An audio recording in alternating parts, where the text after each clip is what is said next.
Fala, Future Lawyers! Começando mais um Future Lawcast e mais uma vez ela, Tainá Carneiro, co-CEO da Future Law, voltando aqui com força total, com muitas novidades. E antes de anunciar o nosso querido convidado, vou dar spoiler, é da monarquia.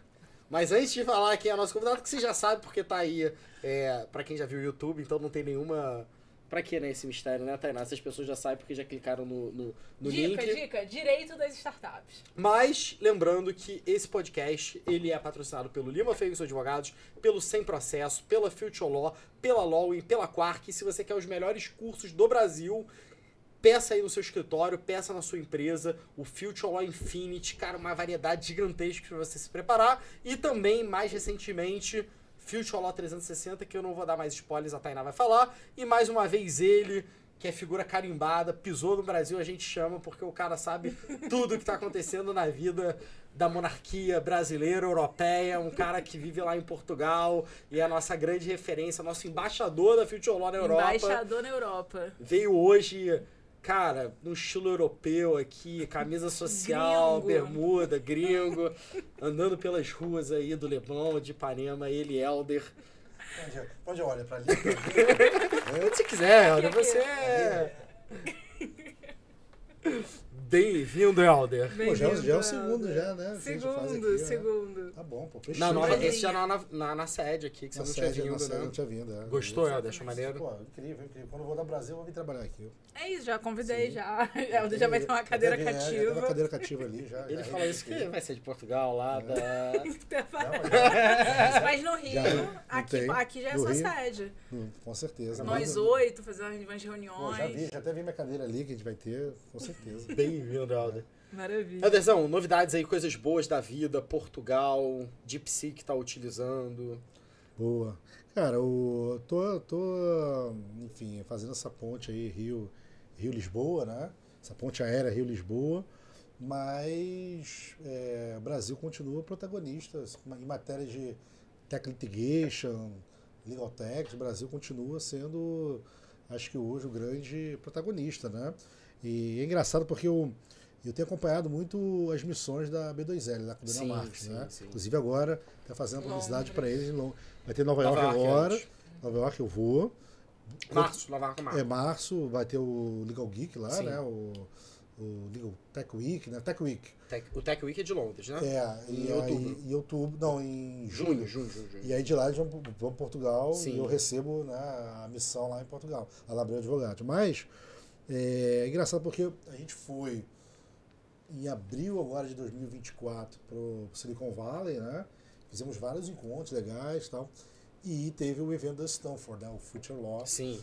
lá com o Ronald Vogel. E aí tomamos um café com Ben Algrove, que é o chefe de inovação do Baker McKenzie, né?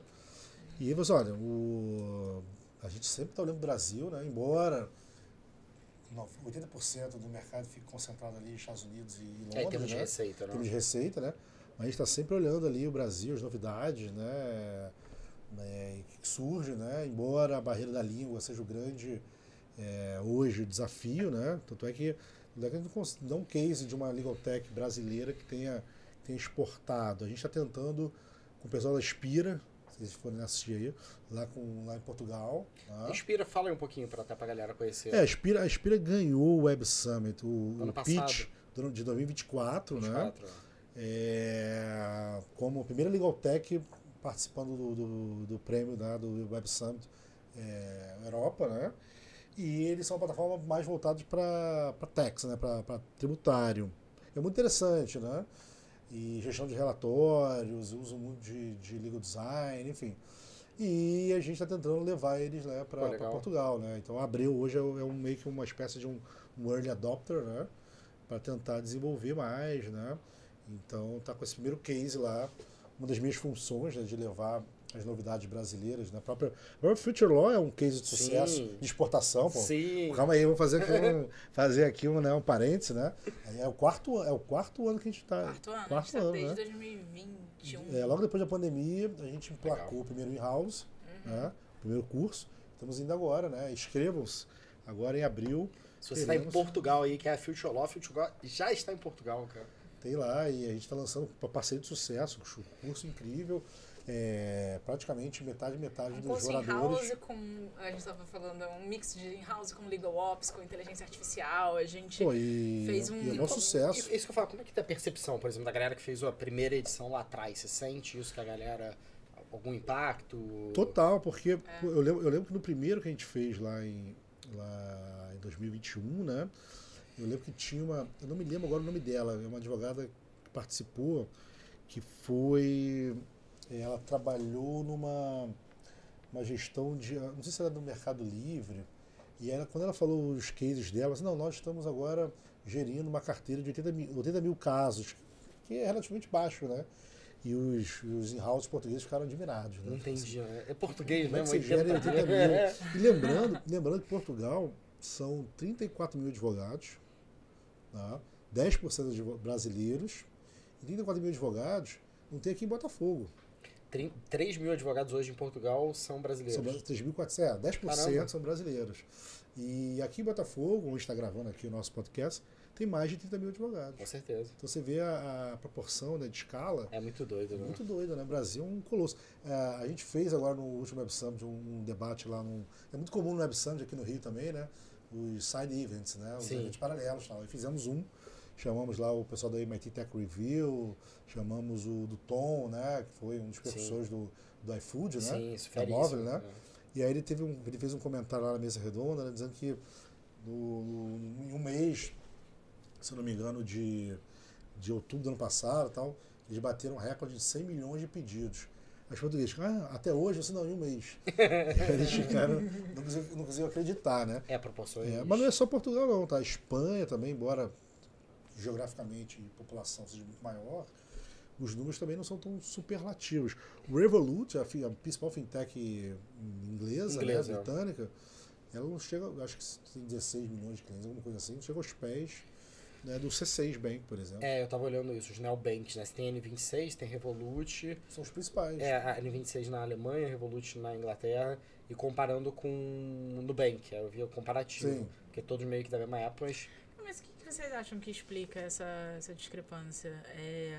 É uma questão de como, da modelagem e arquitetura da nossa legislação que estimula esse excesso de judicialização em contrapartida com a arquitetura de número de usuários, você está falando? Número de...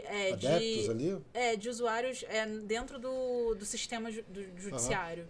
Não, mas na verdade são 3 fatores, né? O primeiro é a própria pirâmide sociológica ali, porque, veja, o Brasil está se tornando, a pirâmide está se invertendo, né? De jovens para seniors, né? Isso na Europa já vem desde...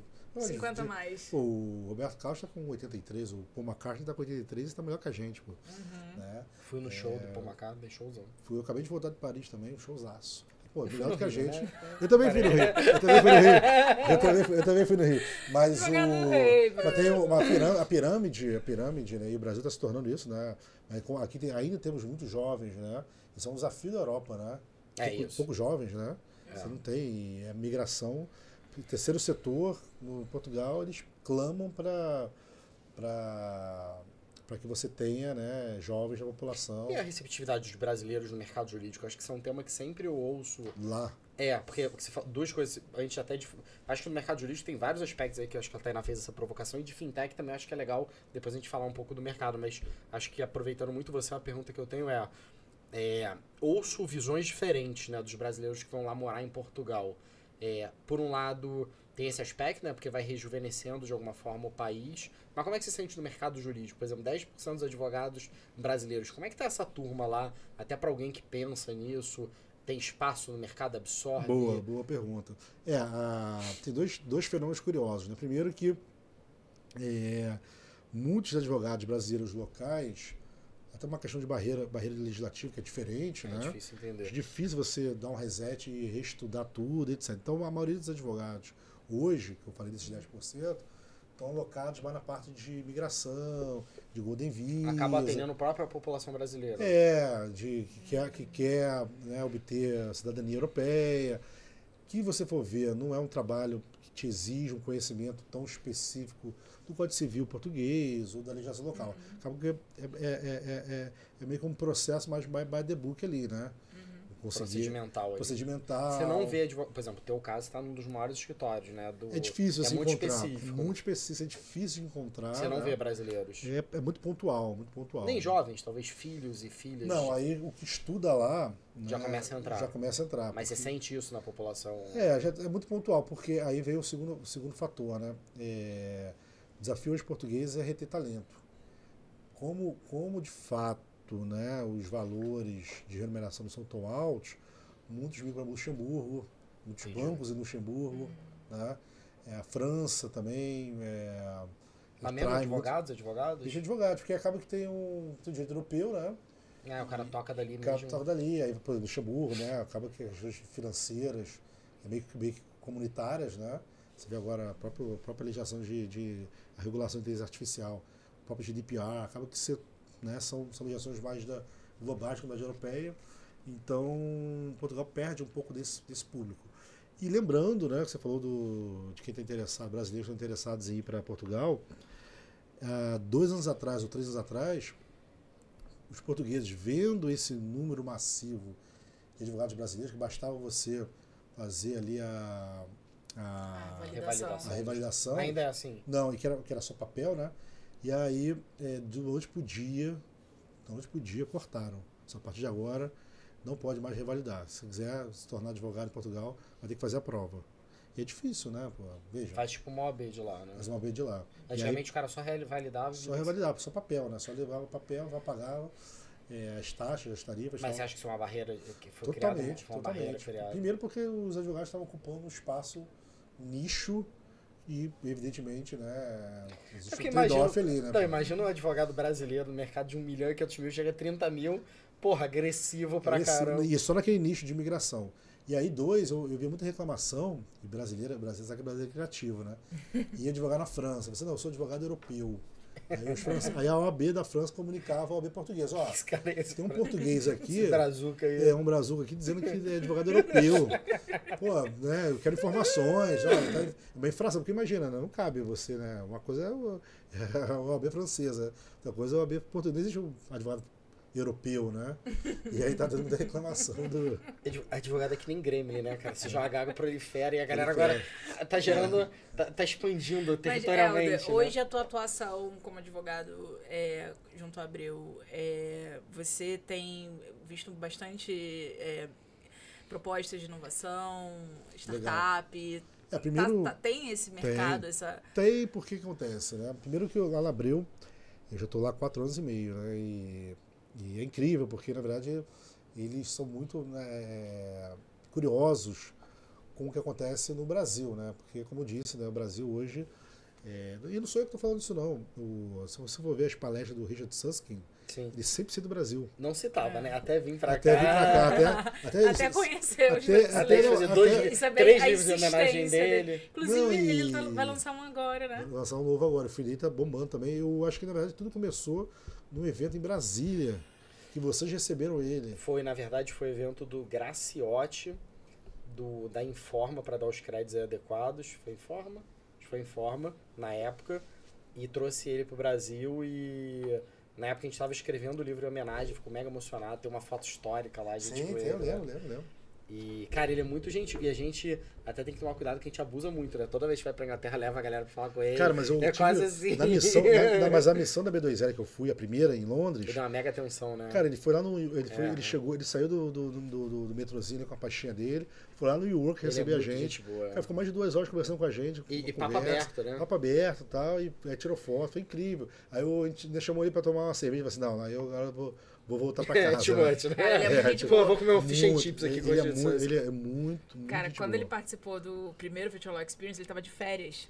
Ele tava, acho que na Costa Rica. Então ele interrompeu as férias pra poder fazer a palestra de abertura. E o livro dele, ele sempre cita o Algarve. Ele joga golfe no Algarve, né? Sim. Então ele deu um carinho enorme em Portugal. Aí eu levei ele pra Portugal, lá na Abreu, pra fazer uma palestra, né? E foi incrível. O filho dele também já fez uma palestra na Abreu. O Daniel. Então a Abreu eles têm esse DNA de flertar. Não é à toa que eles ganharam a única banca portuguesa que ganhou o prêmio do Financial Times eu vi. Inclusive, o próximo Future Law Awards, estamos aguardando a inscrição. Vamos escrever. E eu imagino que um dos, né, elementos que ajudaram muito na candidatura foi a parceria com a Future Law. Né, as iniciativas locais de fazer um in-house, discutir a questão de legal operations. Primeiro Lisbon Law Tech, a gente discutiu legal operations na época, né? Então, eles têm essa característica de... Porque, na verdade, o Abreu barra Estudo Conhecimento, que é o braço da Abreu voltado... Né? Eles não gostam do termo academy, né? Na verdade, é um jeito de ser um think tank ali, mas que flerta com a academia, flerta com o mercado de educação, né? A gente tem os programas de home company para empresas, a gente tem os eventos que a gente faz lá no nosso auditório, que é incrível, tem um street art lá maravilhoso, tipo um Geek Bonito local. Então é um lugar que é bacana, agradável e que flerta justamente com a Malta, né? Malta é a turma, né? A expressão que eles gostam de usar, né? Com a Malta tecnológica. E aí criamos um braço também de early adopter dessas das legaltechs portuguesas. São 6. Legal. São 6 legaltechs portuguesas que são experimentadas lá. Tem Neuroshift, né? Tem várias que a gente está testando lá. E a galera tem feito um trabalho legal, assim? Feito um trabalho legal, mas a barreira da língua, né? Como eu disse, né? É difícil. Mas são originalmente portugueses. Né? Originalmente portugueses. E o segundo, né? Que é o amor pão de faca. Os dados não são abertos, né? Não tem nada que nem o Brasil. Não tem nada como o Brasil. Então o Brasil se tornou um grande celeiro, né? Cara, eu tava falando disso agora, totalmente fora do assunto, mas essa questão de dados abertos. Com essa discussão agora de computação quântica, um dos grandes desafios é a questão da quebra da criptografia.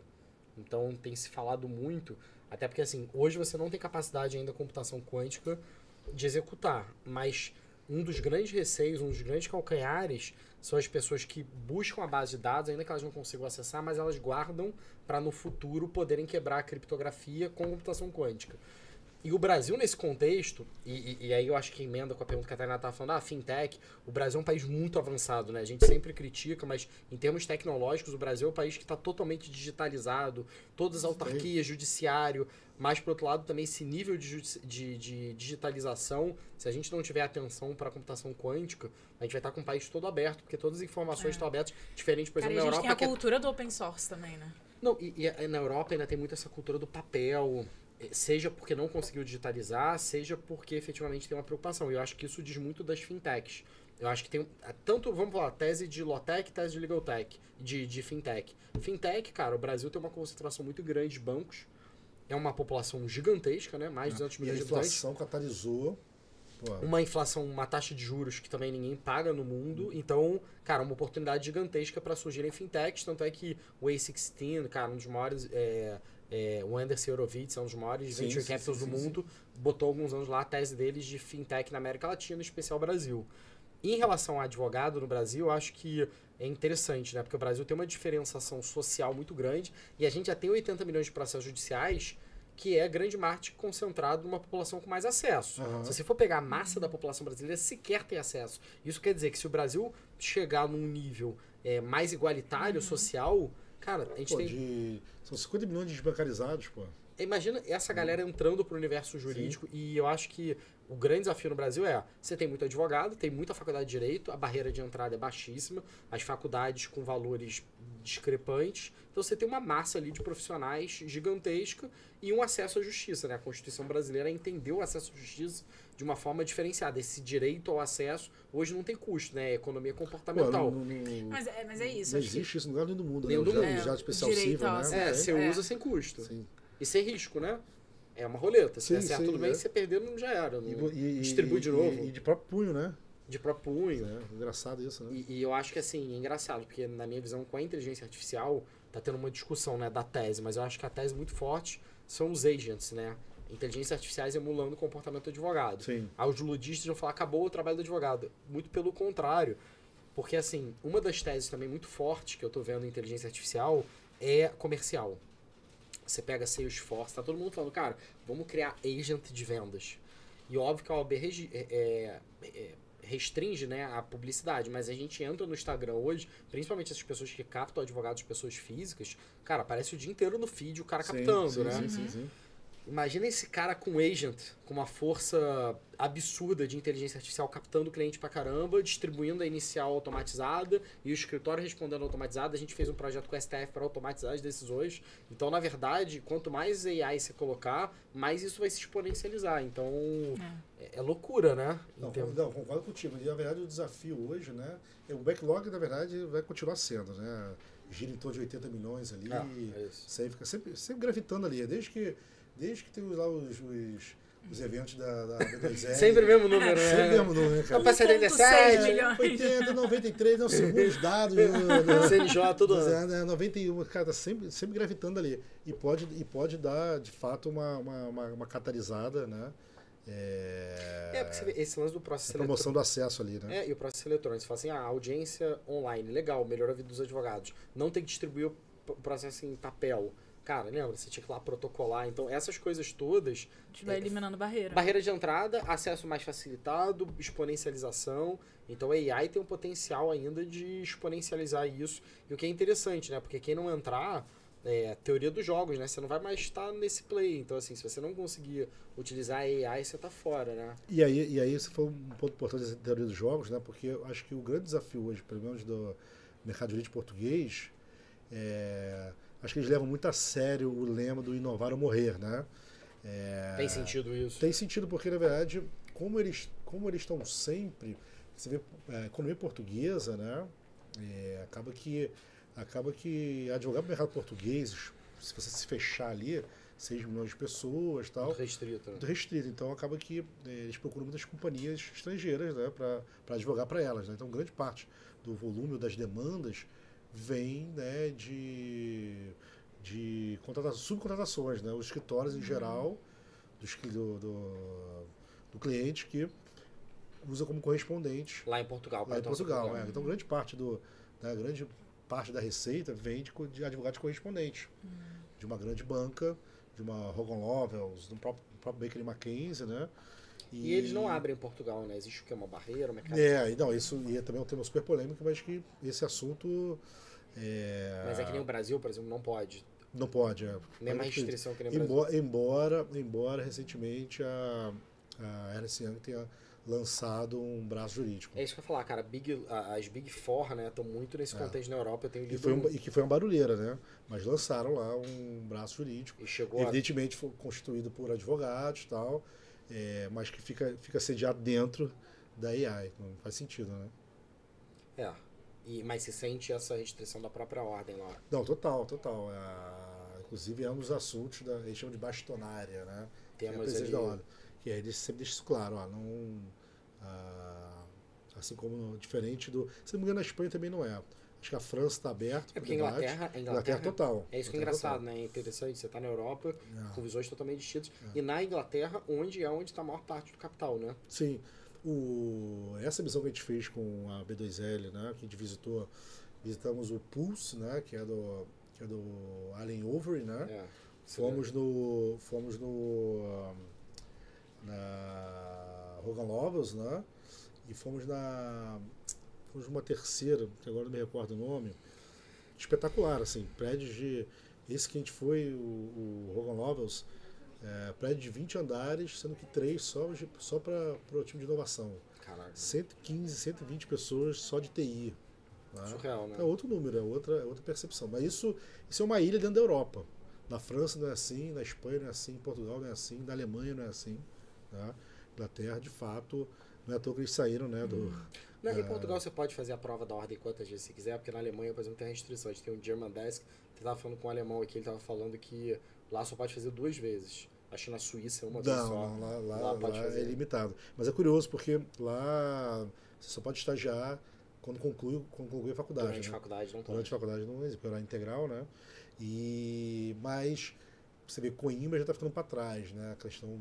Eu lembro que era um processo migratório gigante. Estudar em Coimbra era super... mas... Você não vê mais brasileiro tanto fazendo mestrado. Não só brasileiros, mas acho que o curso em geral, né, esse formalismo exacerbado, meio que perdeu espaço. Agora tem a Nova School em Portugal, que é super forte, né? Eu moro perto ali da escola de business. E a escola de business é a 4ª principal da Europa.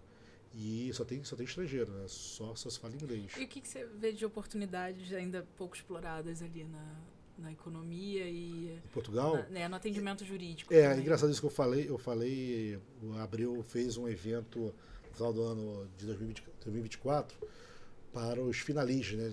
Recebiam lá a malta, né? Eram mais de 60 jovens advogados, né? Finalistas são os formandos. E as discussões eram Os estagiários, que eram estagiários. Não, são os formandos, né? São os formandos, são os finalistas, né? Tanto de mestrado quanto de licenciatura, que é a graduação. E aí a discussão era quais são os temas hoje que os finalistas, né? Quem está ingressando no mercado de trabalho pode atuar. E Portugal hoje tem um grande gap de imigração.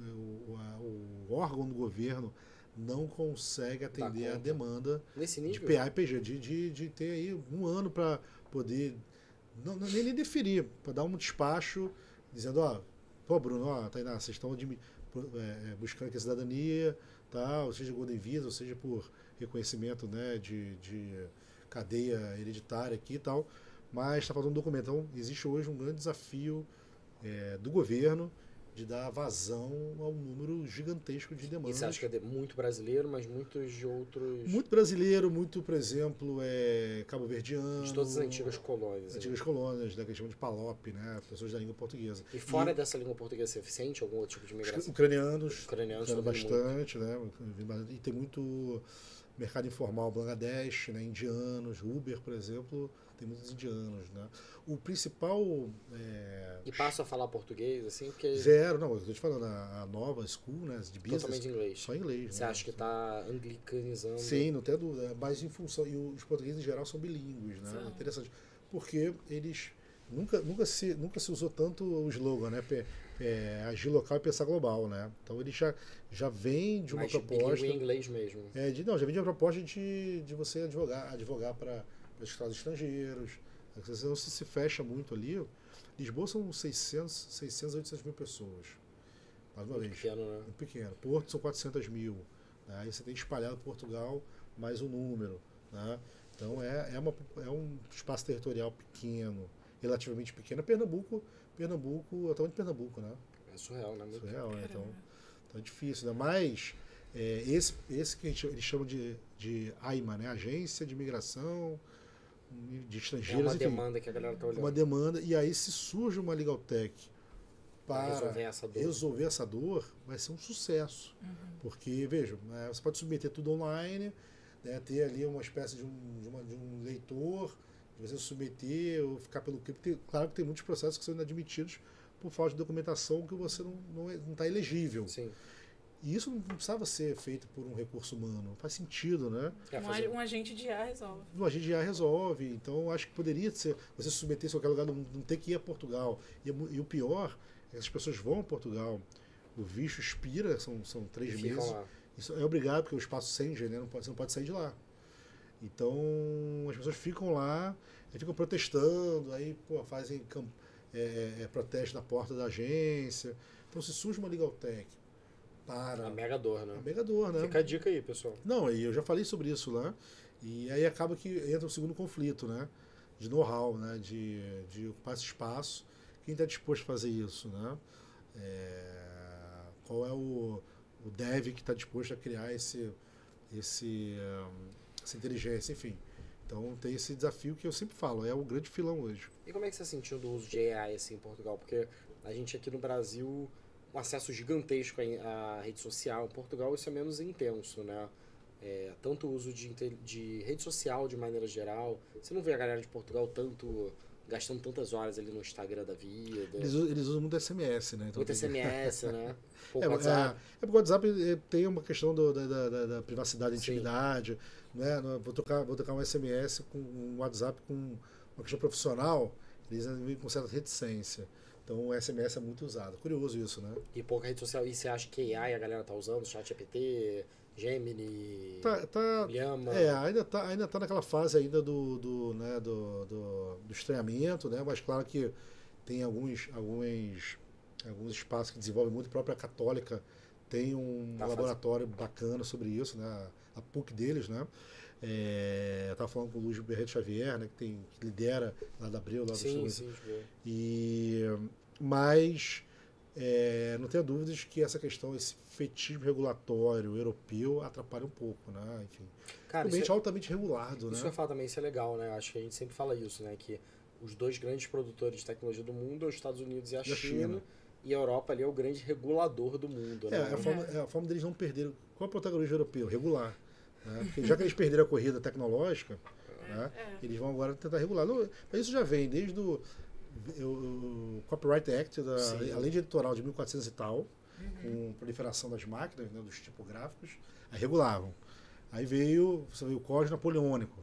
E a própria tradição de direitos humanos ali, europeia, né? O Código Civil, que é o diploma do direito privado. É isso. Aí, agora recente, aí chama até de Código Napoleônico. Aí você vê o direito do trabalho, o direito regulatório, o direito administrativo, o de processo civil italiano, tudo vem, né, dessa codificação. E aí vou dar os dois exemplos, o GDPR e agora o AI Act, né? Então isso acaba afetando muito eles, que acabam batendo. A impressão que eu tenho é que eles ficam batendo num teto dentro de um ambiente, né, altamente vigiado, né, de standards, né? Então acaba que eles não conseguem muito sair um pouco daquele teto, daquele cap, né? Então, da posição de consumidor, né? Não só de consumidor, mas de observador, né? Perdeu, né? A Europa perdeu seu protagonismo e nós também, né, no Brasil, né? Nesse aspecto, empresa né? tech, por exemplo, você tem o Spotify ali, né? Tem até um seriado ali que é... O Spotify surgiu, Saturno com Júpiter ali, né? É Se vocês isso. forem lá na Suécia, É um negócio tinha o mega- Pirate Bay ali, aí tinha o geek, o maluco, desempregado, É. aí tinha o cara demitido da Sony. Um negócio muito... né? Foi muito assim, conjuntura, né? A Booking.com é muito forte. Holandesa, Amsterdã, né? Que manda na Holanda, né? Não, engraçado. Você Você vai em Amsterdã, só vem Booking, né? Só vê Booking. Mas aí você vai em Amsterdã, por exemplo, não consegue pegar um Uber. Ou você vai em Berlim, não tem Airbnb. Né? Tem umas restrições que são O próprio Portugal agora está restringido ao máximo o Airbnb por causa do turismo muito alto e, né, o real estate disparou. Então eles estão tentando regular agora o Airbnb. Para evitar a gentrificação. A gentrificação e também a disparidade, né, dessa questão dos aluguéis, né, voltados para o turismo. Então eles estão sempre regulando, estão Mas o sempre que você está vendo, preocupados. por exemplo, nessa AI Act, super já, o que você está vendo agora na fronteira, assim, que você tem ouvido? Para onde você acha que é as discussões? Não, então, ainda muito incipiente, né? Ainda falta alguns pontos a serem regulados. Tá tendo uma vacationzinha, né? Sim. Ainda, né? É faseado, né? Mas a impressão que eu tenho é que todo mundo batendo cabeça ainda. Você acha que a AI Act é um grande tema ainda? Não, grande tema em função, né? Não só do faseamento, da vacate que está tendo, né? Mas como também de um assunto muito difícil de ser regulado, né? Ainda É um nível de complexidade muito grande. muito para ter uma regulação, mesmo uma regulação mais aberta ali, né, cláusulas mais abertas ou brancas, né? Mas você nota que ainda está não só batendo cabeça, mas o que mais me impressiona e incomoda, né? Uma espécie de estagnação no sentido de inovações de circunvenção, né? Que você tem hoje muitas inovações de compliance, Sim. inovações que nascem do ambiente regulado. Mas de circunvenção, zero. Tanto é que o que surgiu na Europa nos últimos 10 anos que você tenha ficado de queixo caído? Zero. Não tem, né? Mas para advogado acaba sendo uma demanda, porque todas as empresas de tech têm que ouvir, então... E até acaba exportando também, né? Você vê, o Brasil é um importador muito grande de regulação europeia. Total, né? Pô, total. Então isso acaba virando para... Muito embora eu acho que o lance da AI, eu acho que isso é uma coisa que as pessoas talvez ainda não atentaram, que ela é uma tecnologia muito impactante, muito incipiente, muito inicial, né? Acho que o DeepSeek deu uma balançada no mercado, demonstrou. Porra, anúncio que o OpenAI gastou 100 milhões, o cara falou que 6 milhões e fez mais eficiente, com menos energia e tal. E gera Vai ter um pouco do caô aí também, 6 milhões para fazer aqui. Sempre da China é sempre nebuloso, né? Isso, sempre tem. Mas eu acho e ao mesmo tempo, desculpa interromper, mas ao mesmo tempo os Estados Unidos também inflam muito, né? Eu acho que eu também... Achei $1 bilhão. Dos dois lados, Virou uma guerra de quem dá mais. É isso, mas acho que de qualquer forma, cara, isso abre um horizonte. Assim, eu lembro até no mercado jurídico, a gente falava de LLM, tiveram empresas que fizeram, no Brasil menos, porque tinham menos capacidade financeira, mas você pega empresas Lotex fora do Brasil, que investiam no sistema de LLM, e aí quando vieram OpenAI, Gemini, Llama, etc., a pessoa falou, cara, esquece, LLM ninguém mais faz. Sim. E aí com o DeepSeek agora, não, dá pra fazer, porra, 6 milhões, então tá nessa discussão. Mas eu acho que assim, você tem ali o desenvolvimento da tecnologia que é AI, que já é muito utilizada, né? A gente já utiliza de N maneiras. Eu acho que o ChatGPT foi uma revolução de design, mas a verdade é que essa camada da usabilidade, que é a aplicação, a gente está falando aqui no mercado jurídico de coagents, ainda nem começou para valer, né? Ainda é tudo muito incipiente. Ainda tá ali no Copilot ali. Baby step, que mesmo assim... Harvey, olha lá. Será que o Copilot pegou, assim, nas empresas? Lá em Portugal, por exemplo, né, adotou o Copilot, né? E os principais escritórios em geral, né? Que tem ali uma espécie de um clube ali. O que na Inglaterra eles chamam de círculo mágico ali, né? São os maiores.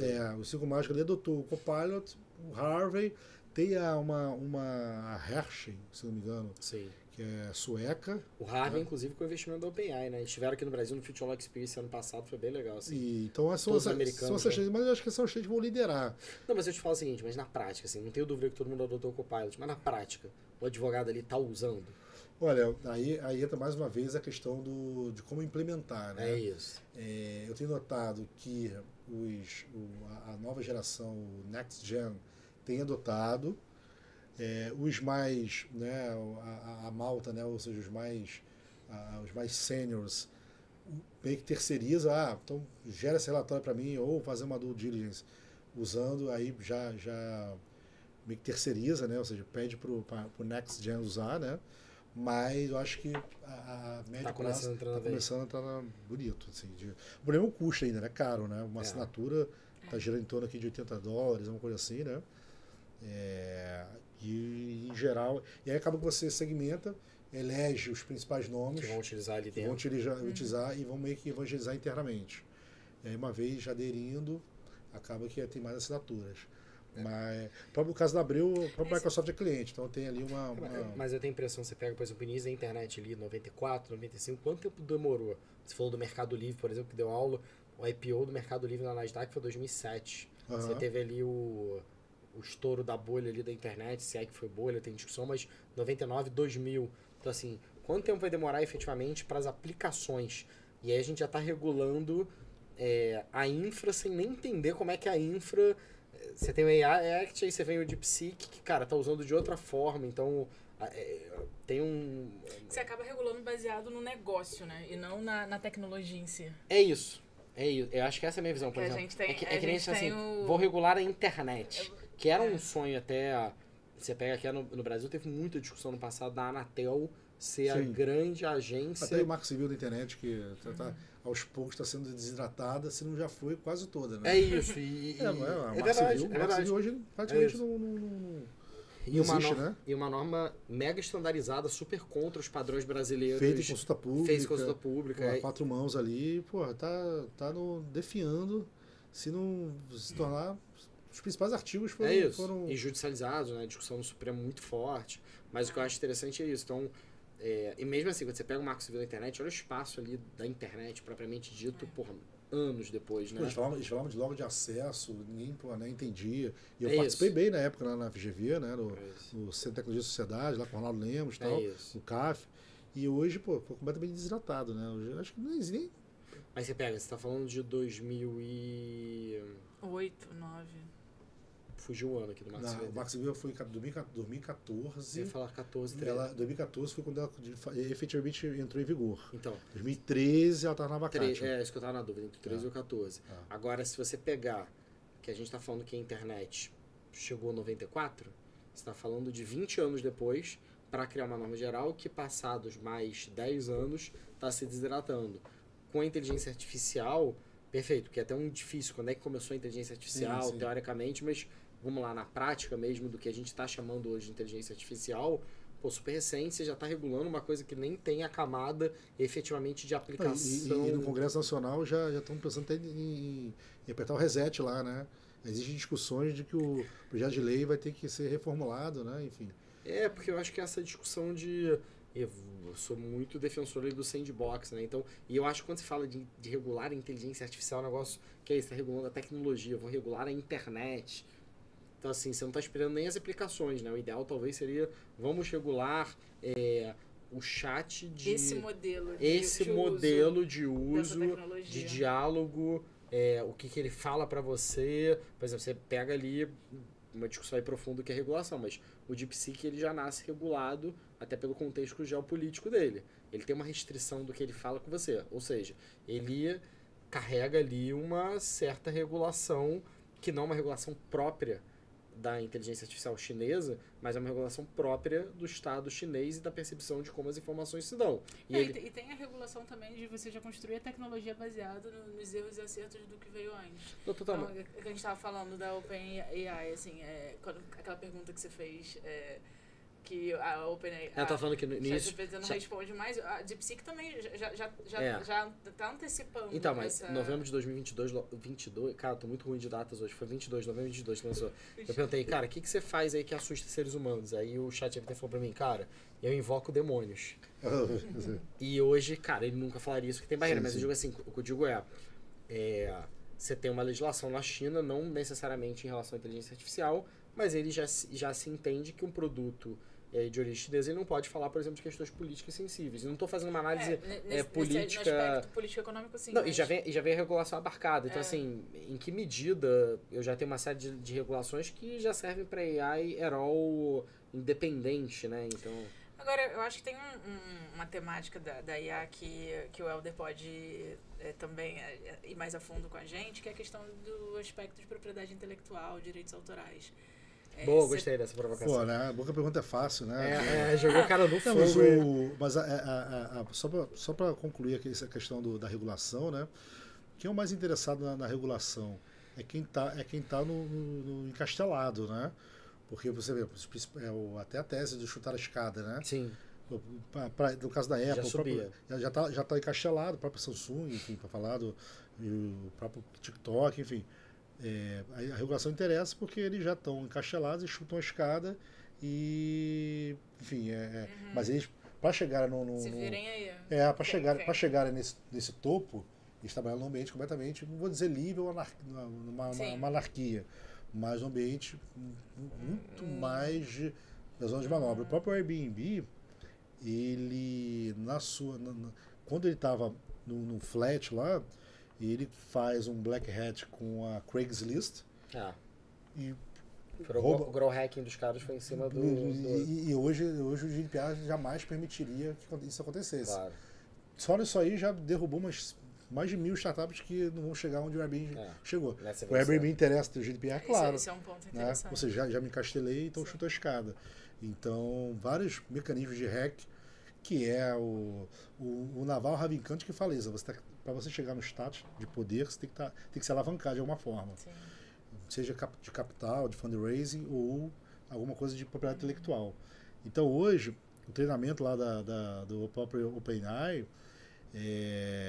precisa usar, né, de recursos até então protegidos por copyright. E aí vai regular isso, você vai deixar de treinar a máquina. Não é à toa que eles fizeram acordo com o New York Times, né? Uhum. Então, e uma coisa que eu vejo interessante, acho que isso compartilhável, não tem nenhum sigilo aqui, a Microsoft, por exemplo, botando no Copilot, nos contratos, que se houver qualquer infração autoral, ela garante, né? Meio que uma cláusula catch-all em relação, que é um tema que nem foi desafiado, né? E eu queria ouvir muito a tua opinião. A Tainá trouxe um tema bom, mas super no conforto, que é essa discussão de o espírito, né? Criador, criativo, como é que você vê isso na máquina? É um aparato, quanto de camada, né? A gente vê em concursos literários, musicais, quanto tem que ter de humano, tem que alterar. E uma outra discussão, que é um ponto que eu particularmente reflito, que é, da mesma forma que a gente teve o direito do esquecimento ali nos buscadores, me parece que se busca, nunca li com essas palavras, mas um direito à desindexação, que eu não sei se nem se é propriamente, que é a discussão ali dos criadores do Game of Thrones, que eu não quero que isso aqui indexe a tua base para que você não possa criar em cima, que me parece até difícil, né? Porque como é que eu desindexo eu no meu cérebro? Todo mundo é referenciado. Então, cara, como grande advogado de propriedade intelectual, que defendeu o rei aí, não, mas pior que é o tema que se debate muito, inclusive, lá em Portugal. Mas aí tem 4 pontos importantes. O primeiro curioso é que como é que o Copilot tem vendido muito? Eu vejo lá nos escritórios de advocacia. Nós garantimos que a base é protegida, né? Ou seja... Eu te dou as referências todas. Exatamente. Então, acho que talvez, em comparação com o Harvey ou com outros, com o Ironclad da vida, o Hershman sueco, o Copilot consegue entrar muito em função até desse label de credibilidade que a Microsoft isso. vende, né? Pô, se eu já opero o teu Office, me dá o... Agora, acho que na Ásia o Copilot tem uma discussão de cartel lá por causa disso, né? Tá começando a vender a assinatura maior e embutir no Copilot. O segundo ponto importante é que a gente está falando de Copyright Act, né? A lei, inclusive a lei brasileira, que é uma imitação da OPR francesa, ela traz como componente de proteção de direito autoral o aspecto da originalidade. Sim. Eu só te protejo se você for original. Não precisa ser novo, né? Mas tem que ser original. E aí o conceito de originalidade já foi exaurido há muito tempo. Da música, então, não existe um acorde original. Nada mais se cria, né? Não, é uma paleta de cores. Não tem mais uma paleta de cores original. Né?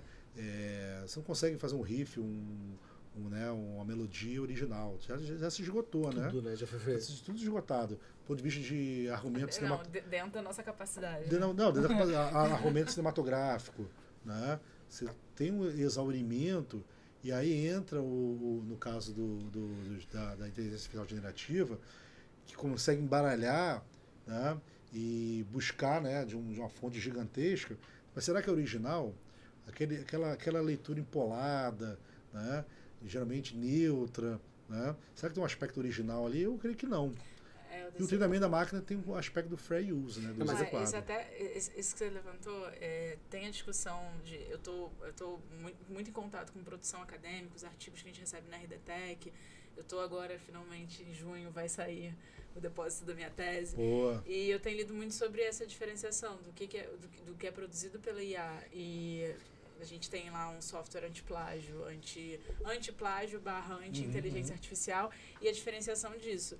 O antiplágio, a gente consegue ver a partir das citações que são publicadas e eu consigo fazer a comparação, uma análise comparativa da ideia que foi proposta ali, ou até mesmo de um trecho. Agora, os softwares que identificam aquela criação como uma criação feita por uma inteligência artificial é muito aberto. A verdade é que a gente não consegue identificar com fidedignidade se aquela produção foi ou não produzida por uma inteligência artificial ou por uma pessoa humana. A única coisa que a gente consegue ter certeza é se foi plagiado ou não. Agora, qualquer coisa diferente disso, a gente não consegue identificar com 100% de certeza. Porque se uma pessoa tem uma produção textual, uma produção qualquer que seja, exímia e coerente, coesa e com aquela estrutura que parece um chat GPT redigindo, a gente não consegue fazer essa diferenciação. Você falou tese de doutorado, né? A minha fala sobre isso. Aliás, não leio, não perco um tempo, já depositei, mas nem perde tempo lendo, né? Nem quero ver de perto, né? Daqui uns 10 anos eu vou lá revisitar. Mas, a gente falava em 2 pontos ali. Primeiro, o copycats, né? Cada vez mais, principalmente as startups em geral. É que o Helder é mega libertário, né? Nem sou eu que falo isso, né? É o Denis Borges Barbosa, que foi um grande guru. Quem gosta de propriedade intelectual no Brasil, na língua portuguesa, tem que ter... Eu tive o privilégio de ter aula com ele no escritório dele, e ele foi um charuto. E jogar a fumaça pra gente. A fumaça do bom direito, né? E aí os livros todos abertos, né? Livros todos abertos, mais de 200 artigos lá no site dele. O filho dele assumiu agora... Assumiu agora não, quando ele faleceu, né? Pedro Marcos, enfim, que também tem despontado. Mas ele já falava sobre o contributo mínimo, né? Que você tem que ter um contributo mínimo. Mas o que é? E aí você entra numa discussão que é um ciclo virtuoso. Você não consegue distinguir. Aí muitos tentaram criar uma métrica. Que eu vejo em concurso, Jota. Que vem plágio. É isso. O próprio caso do Roberto Carlos, Sim. O Roberto Carlos deu azar porque ele pegou um juiz que era músico. O contributo mínimo é passar 4 anos escrevendo, estudando, discutindo. E aí você pega uns autores de plágio que começaram a criar métricas. Não, a gente fez aqui uma análise 20%, ou os elementos principais são preponderantes dos elementos secundários. Na música, por exemplo, no audiovisual eles fazem o teste da plateia, eles submetem a mesma obra para a mesma plateia, e a plateia opina, não, eu notei que um imitou o outro. A Disney fez muito desse recurso, né? Então, mas já é de uma mega subjetividade, né? Você vê a discussão de Cara, marcária, você chega lá, o desembargador... Será que a gente tá caminhando pro fim dessa consciência do contributo mínimo? O Foucault já dizia que o autor morreu, né? A gente está discutindo isso. Não, mas já na era da 40, IA... Eu acho que isso daí... A decadência da criatividade, eu acho que a decadência da originalidade. Já foi. Acho que isso já foi. A discussão agora é como é que eu consigo acessar tudo do mundo e ainda fazer um subproduto que, obviamente, porque aqui é... Porque, assim, não existe um ser humano que não foi Eu acho em que várias talvez referências. seja a era da curadoria. Você vai mas a dúvida que eu tenho é se esse- utilizar dessa mas a base pergunta que para eu tenho- poder A pergunta que eu tenho pro entregar Helder é... o subproduto que seja útil Mas para o- aquela situação. Não, o fato que a curadoria vai ser o diferencial. O que eu quero dizer é... E os prompts, né? Os grandes artistas, você pega o Picasso ali quando ele vai ser influenciado por arte africana, por exemplo, ele faz aquele quadro com as máscaras, então ele tinha uma influência ali de um determinado... Então todo artista, quanto mais Tem repertório... os inputs ali, os eles inputs chamam de reminiscências, as né? reminiscências, e é óbvio porque ninguém é originário, e aí você vai entrar numa discussão até platônica, que é aristotélica, tem um mundo suprassensível, de onde Mas eu tenho um exemplo pra te dar. você traz do mundo das ideias, você capta, e que ponto a gente já, o mundo sensível, o mundo suprassensível já se conectaram. Mas o ponto é, a dúvida que eu tenho é, me parece que por uma obviedade, você vai fazer arte com o ferramental. Então, eu posso dar tinta e uma tela para qualquer pessoa, um vai ser o Picasso e o outro vai ser um quadro muito feio.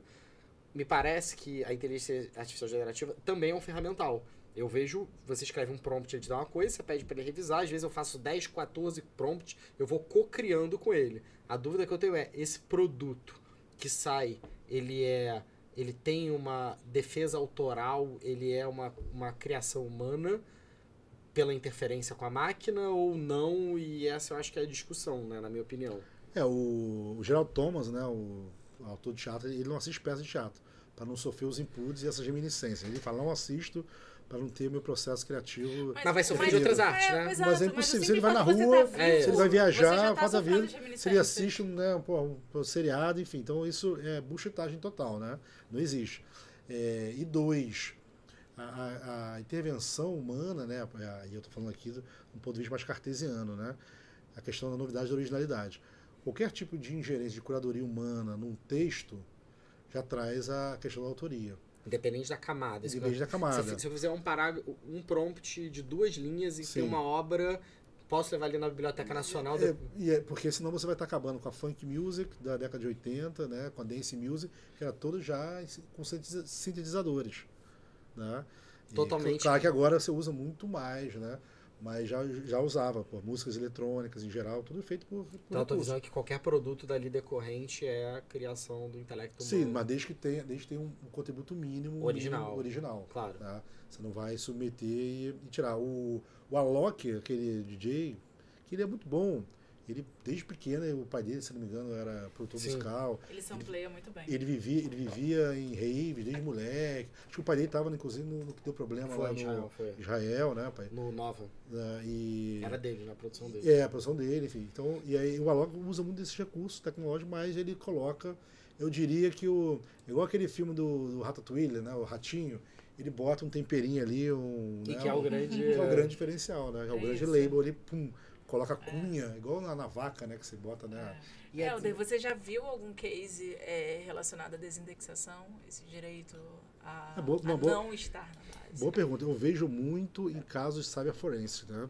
Que você acaba que ali no processo investigatório você usa uma palavra-chave, um tag, um caracterização que tem ali uma bola dividida, literalmente, uma zona limítrofe ali que contamina, mas de todo modo ainda não vi nenhum case judicial que reconheça isso.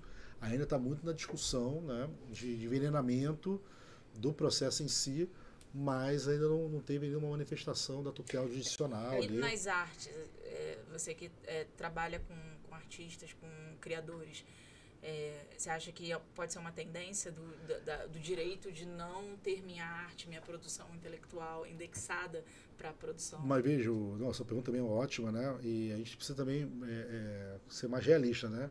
A IA não domina nada. E essa discussão já é muito antiga, que é a questão das obras transformativas, né? Total. Então, o próprio remix, o sampler, né? Então, a inteligência artificial não trouxe nenhuma novidade nesse aspecto, né? O que ela trouxe foi escala, que se faz agora com muito mais... forma muito mais massiva do que antes. Antes era mais manual, né? E a gente também consegue identificar, né? Aí a gente não identifica a fonte. Isso também como você não tem o clearing software rights, né? Ou seja, como não tem a originação, e antes você vê, por exemplo, um artista plástico ou um sampler, né? Qualquer criação intelectual, você acaba que dá os créditos, né? e dependendo da utilização, entrava no conceito de fair use, né? Isso é um uso adequado para fins de originação de uma obra nova. A IA apenas, né, exponencializou isso. Mas não é um tema novo. As obras transformativas é desde que o mundo é mundo, né? Total. A discussão que eu acho que tem é meio que, por exemplo, você não vai chegar pro artista, desindexa da tua cabeça, esquece o que você viu. Exatamente. Que é natural. É. Mas eu vejo a tentativa de algumas pessoas tentando desindexar. Pô, eu não quero estar na base, exemplo, da OpenAI, a minha obra, porque eu sei que isso vai acabar sendo referencial para a criação de outra coisa. Mas É difícil você conseguir distinguir, conseguir sedimentar ou conseguir Não, você extirpar, olha, É 1%, né? tira, que é um pouco. Mas eu volto a falar, por isso que eu acho que eu trago um paralelo. E eu adoro esses paralelos. Outro dia a gente estava falando aqui, por exemplo, dos cases de. Chico Xavier de psicografia, que tem casos também emblemáticos de propriedade intelectual, da discussão da propriedade intelectual do psicografado. Né? Se é daquele que psicografou ou daquele que foi psicografado. Também é uma referência interessante. Mas eu acho que em termos da discussão da desindexação, seria uma discussão um pouco do direito do esquecimento em algum nível, que é uma discussão que se teve muito forte, né? Em que medida eu não quero estar indexado, que é um pouco da indexação, só que no direito do esquecimento, porque eu não quero aparecer no buscador. O caso da Maria Rita, da Elis Regina. Da Volks, né? Mas olha só, você tem 3 pontos importantes. Primeiro, a questão do direito da personalidade, né? Esse é fato. E aí você entra na questão do fato público, né? Imagina que você aquele interesse, você tem um interesse na sociedade, né? Que é a mesma relativação do direito do esquecimento. Exatamente. O direito do esquecimento é longe de ser absoluto. Inclusive, essa é sempre a ponderação e a tentativa. Olha, eu vou manter aqui, eventualmente, um ato que você vexatório em relação a você, mas entendo que isso aqui é do conhecimento. Tanto é que isso é discutido caso a caso, né? Até hoje, muito embora mega sedimentado. O caso da Inés Carelli, na praia, foi o primeiro case do YouTube, né? Eu acho que o segundo ponto, não só a questão de personalidade, mas o segundo ponto ali importante também é que, como é que você vai distinguir, por exemplo, uma obra que tem domínio público? Sim. Né? Mas isso aqui, eu quero que você retire, mas essa obra está em domínio público. Né?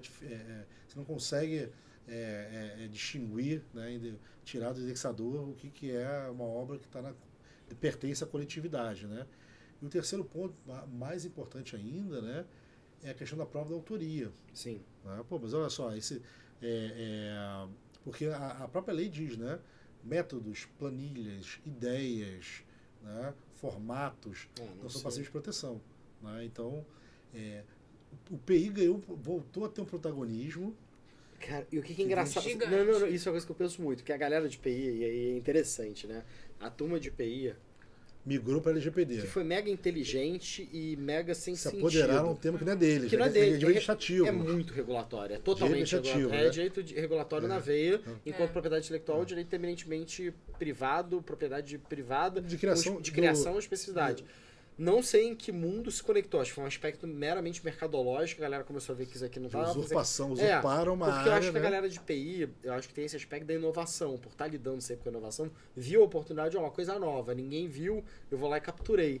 E aí o ciclo dá a volta agora, porque a galera que está aqui agora, as discussões começam a passar por PI.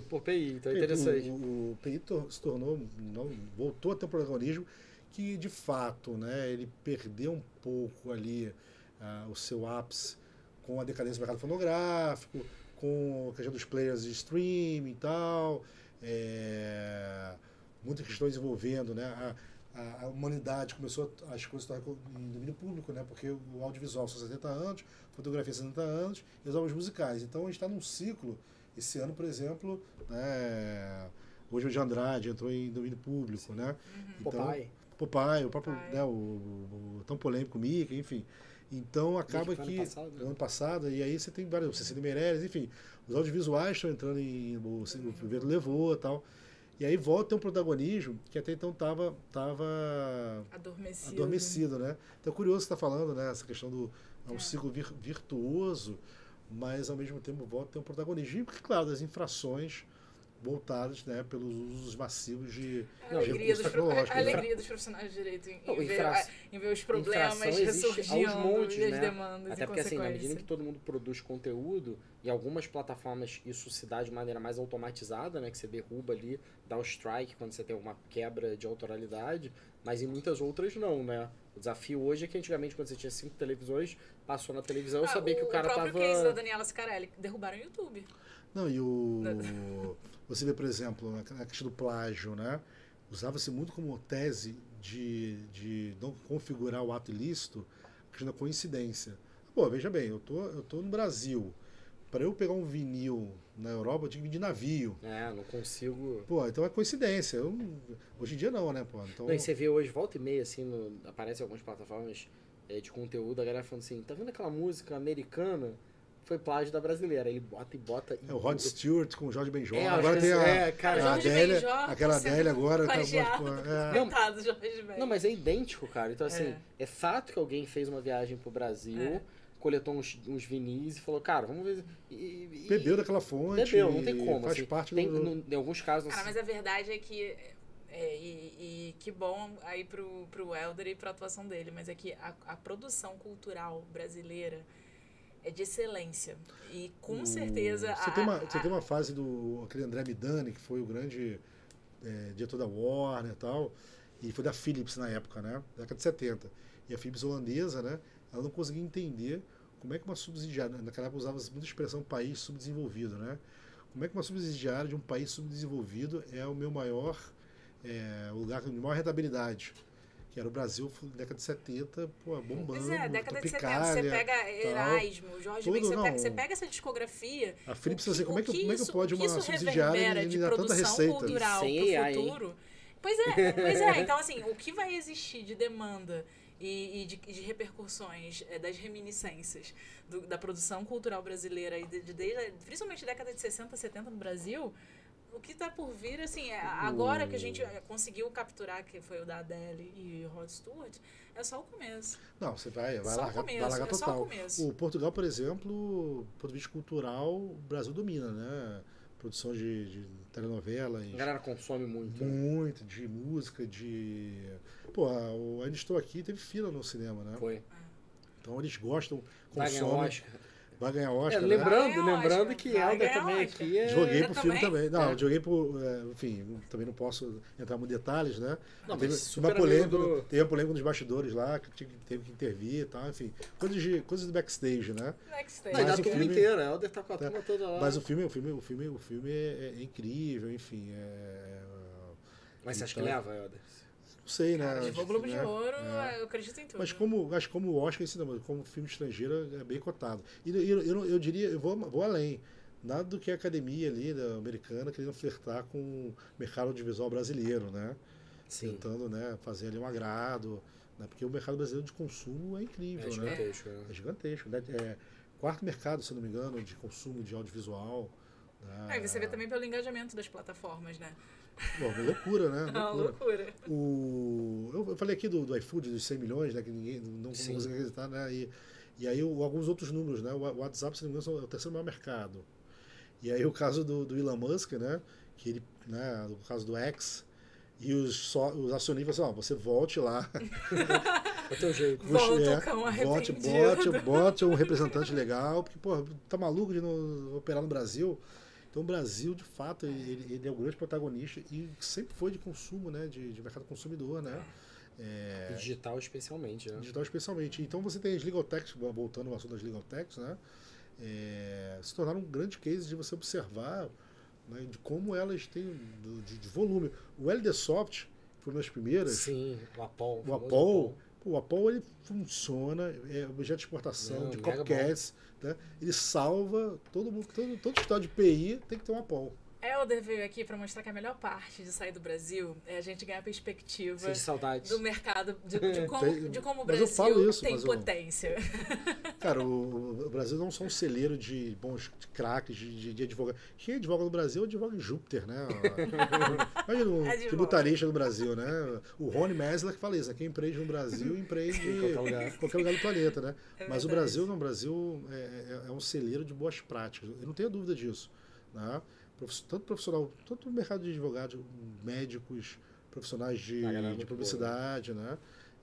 Eu acho que tem um pouco de concorrência, né? Muitos profissionais você tem que concorrer, né? Mas é por isso que é também tão bom, né? Tem, eu acho de desafios, né? Pô, um advogado faz M&A, né? De cifras volumosas. Em Portugal, por exemplo, sei lá, 10, 15 M&As por ano. Isso é um escritório faz quantos? 50, 60? Né, pô, né? Então, se for de startup, então. Startup, então. Mas acho que é isso. Acho que a gente precisa um pouco prestigiar muito o nosso produto interno bruto. Elderzão, deixa o recado final aí. Então, quem for para Portugal na missão da B2L, procura o Éder. Lá na casa do Helder, pode mandar. Pô, Airbnb lá em casa. Né? Ó, então, agora em junho de 2025, faremos lá o encontro da B2L na Abreu Advogados. Todo mundo convidado. Todo mundo convidadíssimo. Vai naquela semana que a gente sabe que fica bem intensa Portugal, né? Por causa do evento do IDP, né? Sim. Eu ia falar IBDP, que é de processualista, não, IDP.